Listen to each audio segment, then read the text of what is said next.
Got the footings dug, got plastic laid in the trench.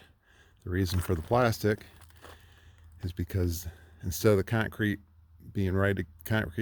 footing being right against dirt, which is going to be damp, because once you go down a foot or two in the ground, the soil will always be damp. It might be dry on the surface, but go down a little bit and the soil is going to be damp.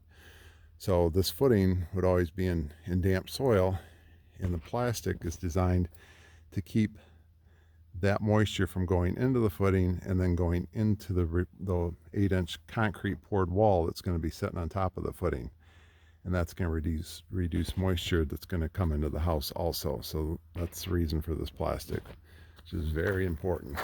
Not very many people do it, but it's just another way to reduce moisture and mold and mildew in your house. Even if your basement seems dry, a lot of times they aren't. So this is going to help stop that. And this right here is a ground rod.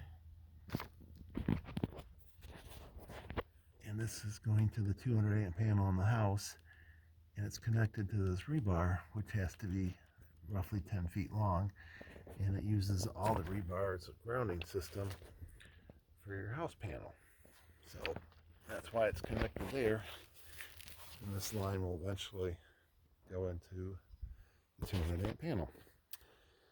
And just example on this plastic here, it's like if you were to take a piece of cardboard, dig a hole about 2 foot deep, throw the cardboard in there, and then throw dirt on top of it.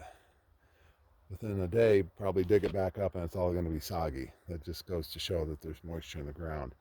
And so we don't want that moisture coming in the footing and wicking up the poured wall, which is also similar to the way maybe a lantern would be, where they have the wick in the fuel oil and it sucks the fuel oil up to be burnt into the lantern. And that's where you get the light out, a little glass dome around it. So the same thing, we're just trying to stop this wicking. And by putting the plastic in there, it prevents it from making the footing damp. So thanks for watching.